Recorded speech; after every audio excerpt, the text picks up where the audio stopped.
तो बच्चों हम शुरू से स्टार्ट करते हैं। जैसे गणित में बहुत सी चीजें होती हैं हमारे समझ में नहीं आती है ना। Yes sir. कि गणित में कैसे पढ़ें क्या करें। अब हमने उस दिन पूछ लिया था आपसे कि पूर्णांक किसे कहते हैं, तो आधे बच्चे पता नहीं समझ रहे थे सर ने कहाँ से पूछ लिया पूर्णांक क्या होता है ना। Yes sir. तो बिल्कुल शुरू से बताएंगे हर चीज को कि पूर्णांक क्या होता है, कहाँ से क्या कौन सी चीज आती है, सब चीज समझा देंगे जिससे कि आपको समझने में कोई दिक्कत नहीं होगी। Yes sir. तो सबसे पहले जो संख्याएं नहीं होती हमारी, यस सर। संख्याओं में हमने एक दिन पूछ लिया था सम संख्याएं कौन सी होती हैं, दशम संख्याएं कौन सी होती हैं, भाज्य क्या होती हैं, अभाज्य क्या होती हैं, ऐसा कर क्वेश्चन पूछा था ना। Yes sir. उसे बनने दो, तुम खाली हम पर फोकस करो, वो तो हम ऐसे ही बन पा रहे हैं। अगर सही नहीं बनेगी तो उसको डिलीट कर देंगे। अब इधर देखो, सम विषम भाज्य और अभाज्य जितनी भी संख्याएं होती हैं, जो चीज़ें बताने वाले ना बहुत ही इंपॉर्टेंट है। जिसने एक बार सीख लिया है वो उसको दोबारा से सीख लो। जैसे कि सबसे पहले हमारा क्या आता है, सबसे पहले क्या आता है, प्राकृतिक संख्या। क्या आती है? प्राकृतिक संख्या। क्या आती है बच्चों? प्राकृतिक संख्या है ना। इसी में सब चीज तुम्हारी ऐड हो जाएगी। लेकिन हम शुरू कहाँ से करते हैं? प्राकृतिक संख्या से शुरू करते हैं, है ना। Yes sir. तो प्राकृतिक संख्या जो प्रकृति द्वारा दी गई होती है, जो हमेशा हम बचपन से सीखते आ रहे हैं। घर पे किसी से पूछो कि गिनती कहाँ से स्टार्ट होती है, तो 1 2 3 4 5 6 ऐसे करके 1000 2000 लाख ऐसे करके हम लास्ट तक करते जाते हैं, है ना। ऐसे तो करते हैं। घर में पूछे गिनती कहाँ शुरू करते हैं? 1 से। 1 2 3 4 5 6 7 डॉट डॉट डॉट आप 1000 तक जाओ, सही है। फिर 10,000 तक जाओ, फिर ऐसे 1 लाख 1 करोड़, है ना। फिर ऐसे संख्या हमारी जो क्या सब प्राकृतिक संख्या ही तो है। 1 से शुरू होती है और लास्ट तक जहाँ तक तुम्हें गिनती आती हो वहाँ तक की सभी संख्या क्या कहलाती है? प्राकृतिक संख्या। एक बार समझ में आ गई? Yes, sir. कभी कोई तुमसे पूछे कि बच्चों ये बताओ प्राकृतिक संख्या क्या होती है, सभी से पूछेंगे, ध्यान से पढ़ लेना है। प्राकृतिक संख्या क्या होती है, तो तुम लोग क्या बताओगे? 1 से सर जो संख्या है 1 से स्टार्ट होती है और गिनती करते जाओ लास्ट तक जहाँ तक तुम्हें गिनती आती है, सभी संख्या क्या होती है? प्राकृतिक संख्या, है ना। Yes sir. सभी संख्या क्या होती है? प्राकृतिक संख्या होती है। इसके बाद जो हमारी दूसरा टॉपिक है प्राकृतिक संख्याओं के बाद जो आता है वो आता है पूर्ण संख्या है। क्या? पूर्ण संख्या। पूर्ण संख्याएं, जिन्हें अंग्रेजी में क्या बोलते हैं? इंग्लिश में होल नंबर। क्या बोलते हैं? Whole number. होल नंबर्स, है ना। होल नंबर्स क्या होता है भाई? होल नंबर्स कोई बड़ी बात नहीं चल रही, और ध्यान समझना 8वीं क्लास के बच्चों तो आई थिंक सब चीज़ें समझ में आनी चाहिए, है ना। होल नंबर वो होते हैं जो प्राकृतिक संख्या होती है, वो 1 से स्टार्ट हो रही है, उसमें 0 और ऐड कर दो। क्या कर दो? 0 ऐड। अब वही संख्या 0 से स्टार्ट कर दो। 0 1 2 3 4 5 6 सादा मन। जहाँ तक तुम्हें संख्याएं आती सब क्या होंगी? पूर्ण संख्याएं होंगी। यानी कि कोई पूछे कि सर जी पूर्ण संख्या क्या होती है, 0, तो सर पूछे कि पूर्ण संख्या क्या होती है, तो बस ये कहना सर जी प्राकृतिक संख्याओं में 0 जोड़ दो तो क्या होती है? पूर्ण संख्या, है ना। Yes sir. प्राकृतिक संख्या में अगर सर 0 जोड़ दिया क्या हो जाती है? पूर्ण संख्या। समझ में आ रहा ना? यस। देखो जैसे कि आज वीडियो बनाना स्टार्ट कर दिया तो बड़ा अजीब लगता होगा। अब यही 2-3 बार बनवाएंगे ना तो तुम्हें कुछ नहीं लगेगा, तुम सब चीज़ समझते रहोगे कि वो तो ऐसे ही चलता है ना। जो चीज़ नहीं होती वो अजीब लगती है। अगला क्वेश्चन क्या है हमारा? तीसरा। हमने प्राकृतिक संख्या सीख लिया, पूर्ण संख्या सीख लिया, है ना। इसके बाद एक संख्या और आती है, इसे बोलते हैं पूर्णांक। क्या बोलते हैं? पूर्णांक। पूर्णांक क्या बोलते हैं? पूर्णांक। पूर्णांक और इंग्लिश में से बोलते हैं इंटीजर। क्या होता है? इंटीजर। और इसे हम शो कहाँ से करते हैं? जेड से। शो करते हैं जेड से। जेड लिखा हो तो समझ लो उसका मतलब क्या? इंटीजर है। यानी कि इंटीजर तुम इंग्लिश में मत जाओ, हिंदी में आओ। क्या बोलते हैं? पूर्णांक। पूर्णांक यानी सभी अंक आ जाए। कितने आ जाए? पूर्णांक सभी अंक। सभी अंक आ जाए, है ना। सभी अंक मतलब जेड सब आ जाए, A to Z। A to Z है।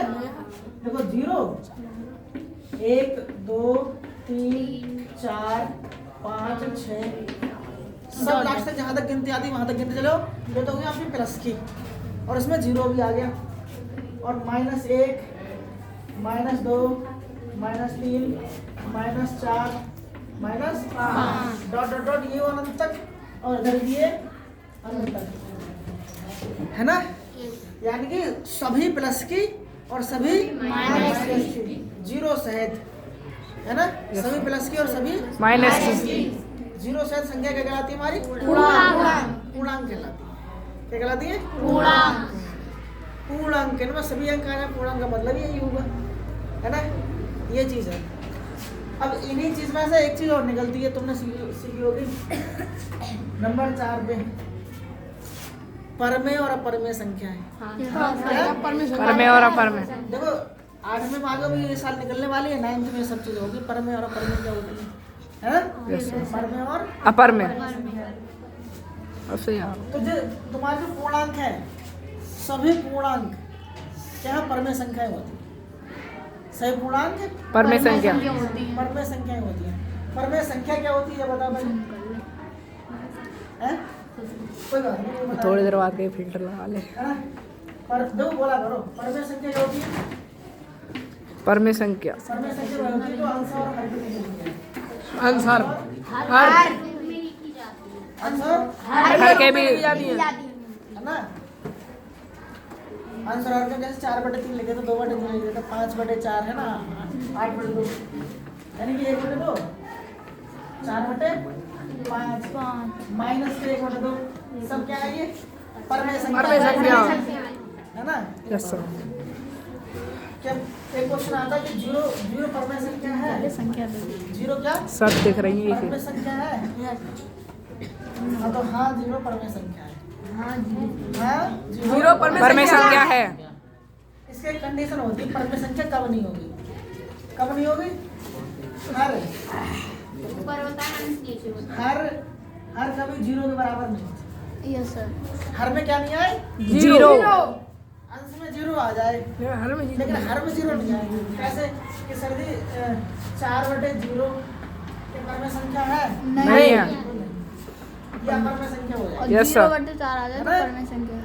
और लेकिन 0/4 आ जाए तो परमेय संख्या है। तो हर देखना, हर में जीरो नहीं आए, बस बस हर में क्या नहीं आए? जीरो नहीं आए। और सब संख्या क्या कहलाएंगी? परमेय है ना? जो अंश में हर के रूप में लिखी जा सकती है और हर इसका जीरो नहीं हो सकता, परमेय संख्या कहलाती है। और जो अंश में हर के रूप में नहीं लिखी जा सकती उन्हें अपरमेय संख्या कहते हैं। और अपरमेय संख्या कौन कौन सी होती है? जो पूर्ण वर्ग संख्या नहीं होती। क्या नहीं होती है? पूर्ण वर्ग संख्या नहीं होती है। तेरे साफ कर रहे हैं? Yes sir. समझ रहा है? वो आसान है।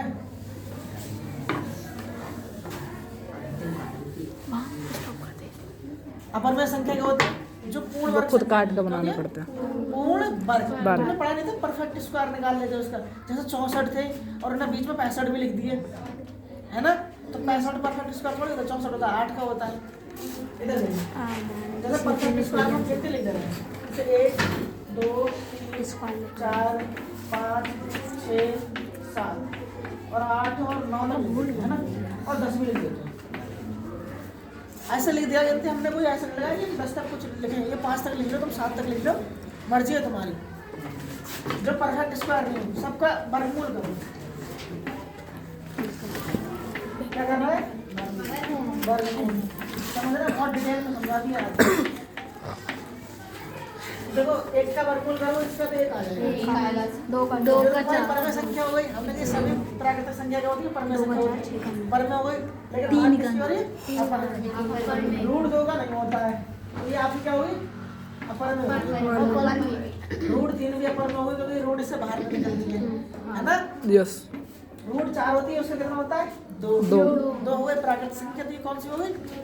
अपरमेय। परमेय हो गई प्राकृतिक संख्या है।